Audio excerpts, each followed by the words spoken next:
I recently shared how I like to invest my own money on this channel, and I call it the 4 Quadrant portfolio, which is beat the S&P 500 by 4% annualized over the last 5 years. Now the question I'm trying to ask myself and answer today is, did this 4 Quadrant portfolio just have a lucky 5-year streak, or does this really have a long-term investing edge? To test exactly that, I reconstructed the 4 Quadrant portfolio and backtested it against the S&P 500 over the last 33 years. And the results surprised me. The 4 Quadrant portfolio not only outperformed the market over the last 33 years, it actually was much easier to live through a few of the worst crashes we saw over the last few decades. Let's take a closer look. Hi and welcome to the Money Matters MD Show. I'm your host, Dr. Abhishek Gadre, and today we're going to take a deeper dive into the 4 Quadrant portfolio, which I introduced a few weeks ago. And I'll just give you a brief review of what the 4 Quadrant portfolio actually is.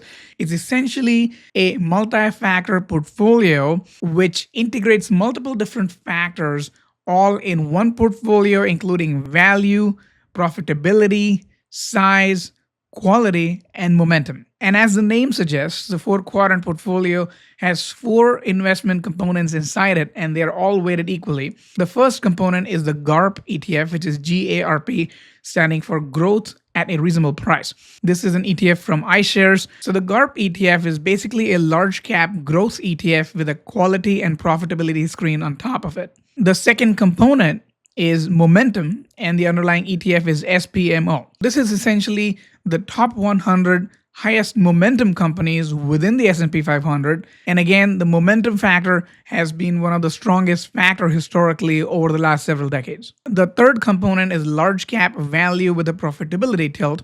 So this is AVLV ETF from Avantis. And the fourth component is small cap value with a profitability tilt, again from Avantis, which is AVUV ETF. Now, comparing the 4 Quadrant portfolio to VOO, which is the S&P 500 ETF, the 4 Quadrant portfolio has done way better. It's more than 4% better over the last 5 years. So essentially what I wanted to test is this 2021 through 2026 period just a lucky period for the 4 Quadrant portfolio, or does it backtest better over the last 3 decades? And I'm glad to announce that I was able to accomplish it with a few caveats. Now, I highly recommend you go back and watch my original 4 Quadrant portfolio video, in which I go into the details of why I exactly picked these funds and how this portfolio works together beautifully. In this video, I'm mainly focusing on the backtesting aspect and seeing if this portfolio still holds up over the last several decades. So let's jump right into what we need to do to backtest this 4 Quadrant portfolio. Now, I love these 4 underlying ETF strategies that I just named in the 4 Quadrant portfolio, but the problem is few of them are only 5 years old. So the accurate backtesting can't really be done prior to 2021. Let's see what are the best and closest components that we can find to these 4 underlying quadrants. So the first one being SPMO. This one was introduced in 2015. Again, we're trying to do more of a 30-year backtest. Lucky for me, SPMO has already been simulated back to 1993. And the ticker symbol is called SPMO SIM. That one was the easiest to find. And if you overlay SPMO with SPMO SIM, again, it's identical. It's just a rules-based simulation all the way back to 1993. Over the last 33 years, momentum has completely destroyed S&P 500. So as you can see, the CAGR for momentum or SPMO is 13.2%. compared to 10.8%, which is the SPY. The drawdowns are worse in momentum. The volatility is also higher, and the ulcer index is much higher too. So I know there's been some creators on YouTube who say that, oh my God, momentum is such a blessing. It doesn't actually give you worse drawdowns than S&P 500. It just changes its portfolio every 6 months to the most high momentum stocks, and you don't really get worse ulcers. Well, you do get worse ulcers. Look at this ulcer graph back in the dot-com bubble crisis. So you see back in the 2001 through 2005, even all the way up to 2007, that red line, which represents momentum simulation, is way worse than the S&P 500. Even in the 2008 crisis, you will see the red line is way below the SPY, which is S&P 500. Again, it has outperformed by more than about 2.5% over the last 30 years, which is a massive, massive outperformance, but it hasn't been the most easiest to live with because it has had big ulcers. And again, the max drawdown, if you're wondering, for SPMO was about 61%, and that was somewhere around 2003 in the dot-com bubble crash. Now, let's try to find a good alternative for our large value ETF, which is AVLV. Now, Dimensional and Avantis are very closely related factor investing based institutions. There's some interesting history between Dimensional and Vanguard because they actually share a common past. So Dimensional actually started in the back office of Vanguard back in the day, working with Jack Bogle. And Dimensional focused on factor investing, and they focused on value, profitability, and small cap style of investing. And Dimensional was only originally available through financial advisors. And later on, Avantis came into picture somewhere around 2019 and said, we're going to democratize this style of investing. We're going to actually make ETFs from it. And I think they actually made it better. Again, the closest factor-based fund that I can find to backtest AVLV is the Dimensional Large Cap Value Fund, which is DFLVX. Again, if you compare it over the last 5 years, AVLV is way better than DFLVX. I just like the Avantis product a lot better. It's at 14.8%. Compared to 12.1%. Again, SPY is in the middle there, which is at 12.8%. Again, but this is the closest I could find. That's the problem with backtesting. But we just take the closest possible alternative we can find. And again, if it's still working with a worse off alternative, that tells us that we really have something going in this 4-quadrant portfolio. So let's just look at how large cap value has done over the last 30 years compared to S&P 500. And overall, S&P 500 has done better than large cap value. We've been in a more growth-heavy, growth-favoring market over the last almost 15 years plus now. So no surprise there that S&P 500 actually beat this large cap value index fund by about 0.5%. But again, zooming into that 1995 to 2005 window, you will see how beautifully the large cap value did.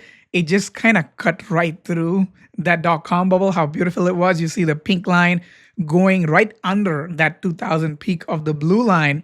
And just focusing through that 10-year period, you'll see the importance of large cap value, especially in a market like today. Now, zoom into the 2000 to 2025 as the S&P 500 is going up and up and up, and large cap value has stayed under. Now, imagine if an AI bubble burst, which might simulate something like the dot-com bubble, and this pink line just smoothly works its magic. And that's the benefit of factor diversification. Now let's look at the third component, the small cap value. So AVUV was our ETF.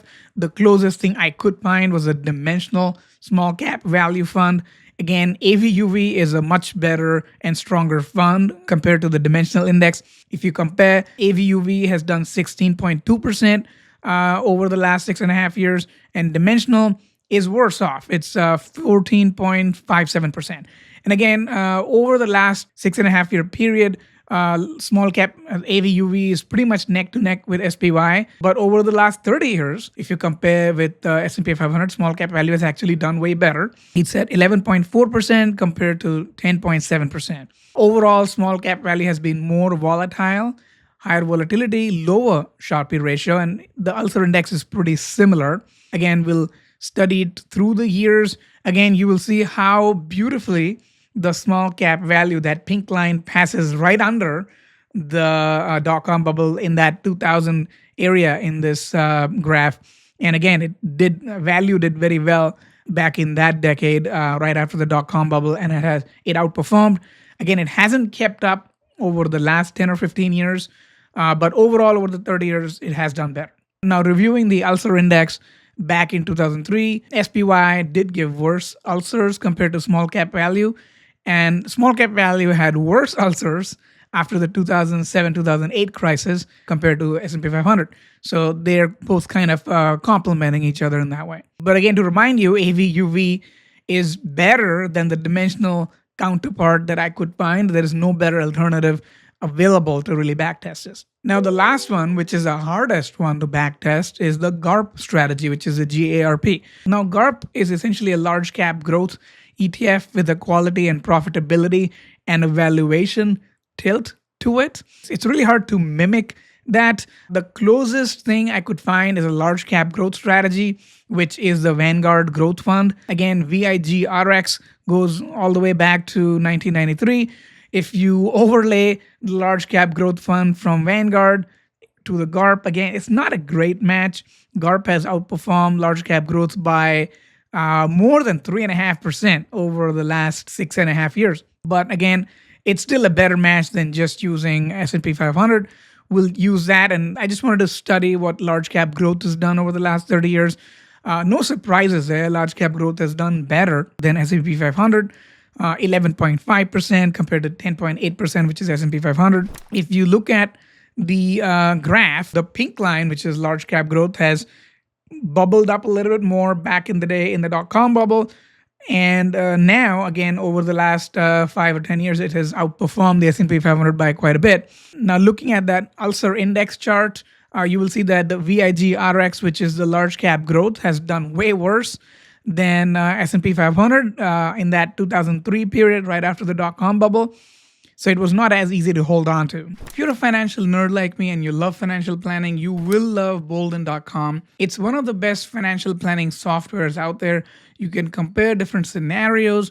You can run Monte Carlo analyses. You can even run scenarios regarding different Roth conversion plans. Now, if you are interested in Bolden.com, please use my affiliate link in the description down below. It does support the channel, and thank you for doing that. So now that I've come up with this dysfunctional family of 4, which don't really perfectly match to the 4-quadrant portfolio, but they are as best as you can get, this is what the backtesting looked like. So if you test SPY versus the 4-quadrant portfolio, surprise, surprise, the 4-quadrant portfolio has beat the S&P 500 by about 1.3% over the last 33 years. And starting with $10,000, you would end up with about $300,000 with S&P 500. But with the 4-quadrant portfolio, you would get almost $450,000. That's 50% higher. So that's a massive difference in return over a long-term investing time horizon.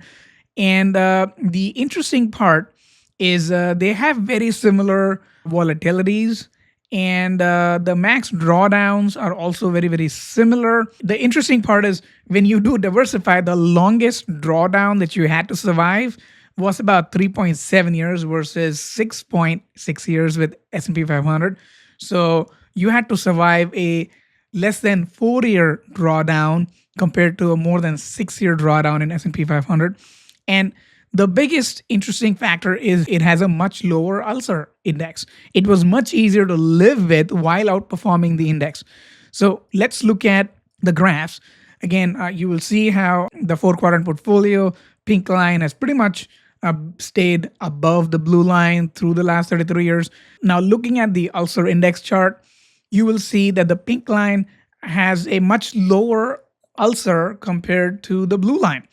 So looking at the worst possible time was after the dot-com bubble in 2003. It was much easier to stick with the 4-quadrant portfolio compared to the S&P 500. Now, why I think this is interesting is we are in a very similar market valuation compared to the dot-com bubble. Back in the dot-com bubble, the CAPE ratio was around 44. That was the peak. And the CAPE ratio right now is, again, extremely high, right around 42. So we're going to touch the peak CAPE ratio very, very soon if the market continues to go up. And I think if a portfolio would have survived the dot-com bubble, it has a much higher chance of surviving the AI bubble if something like that is to burst. Again, no backtesting is without caveats. Our SPMO backtest was pretty spot on. Now, the Avantis large cap value and the Avantis small cap value compared to the dimensional fund equivalents have done way better. But again, I would rather test it with a fund which has done worse off than the funds I've chosen, which gives me a higher confidence in the portfolio that I'm choosing. Now, the way I look at the 4-quadrant portfolio is the top 2 quadrants, which is the large cap growth and the large cap value, combined together form the 50% core component of the portfolio, which forms pretty much the large cap blend component. But It avoids growing too much into growth or too much into value. Overall, it does put a profitability and quality screen on both the large cap growth and large cap value components. And now you have two satellites essentially. So there is a small cap value satellite, which done really, really well back in the dot-com bubble crisis. And I think this is your secret weapon, which might do better and hold up really well if future AI bubble is to crash. Again, that's pretty much the largest worry that I would have if this tech bubble or AI bubble or whatever you want to call it is to collapse. And I'll show you what the CAPE ratios currently look like. And again, I've already showed you how the small cap value had done back in the 2000 era. And it really helped investors hold on to their portfolios and gave a much better Ulcer index compared to the large cap growth. And it really did outperform the market in that lost decade era. But again, in this 4-quadrant portfolio, the beauty is that you're not losing the growth side. If this AI bubble or if the growth or the momentum continues to go up and the large cap growth continues to go higher and higher, you're not missing out on that growth. You're still building a hedging, you're still building the value component, which is 50% on the left side, and you're still maintaining the growth component, which is the 50% on the right side. And again, this is a 75% large cap and 25% small cap. So it's balanced and a little bit more tilted by size. So hopefully there is that small factor premium in a long-term holding period. Now, the beauty of momentum is it just pivots towards whichever side of S&P 500 is doing the best. So the Invesco momentum pretty much picks the 100 highest momentum stocks within the S&P 500. It doesn't matter if it's currently towards large cap growth or if it's currently blend or currently towards value. Right now is into tech and AI stocks. And in the future, it may be a little bit different. It does crash harder, as we've already seen in the backtesting of SPMO. Momentum stocks do crash harder than the overall S&P 500. But overall, the momentum factor is also responsible for the highest amount of outperformance to the S&P 500. So you can't ignore that in your portfolio either. So if you have any thoughts on this multi-factor diversified portfolio strategy, please comment down below. I've already got some amazing comments in my recent video in which I initially introduced this portfolio. I understand a lot of you reach very similar conclusions. So I was really happy to note that. Please comment down below if you have any additional thoughts on this backtesting, especially if you can find any better historical alternatives to these underlying funds that I didn't find the perfect matches, but these are the best I did find. Now, one quick little thing which I wanted to make sure you're all aware of is this 4-quadrant portfolio only talks about the US equity sleeve. It doesn't talk about international equities and fixed income at all. Now, given the current extremely high US equity market valuations right now, I want to make sure you include some international equities and fixed income in your portfolios. If you're interested, I've made a whole separate video on active bond ETFs, and I'll include it in the description down below. Just so you remember, this is not financial advice. This is for educational and entertainment purposes only. If you learned something useful today, please subscribe to the channel and like and share this video. Thank you for watching. Money Matters MD, over and out.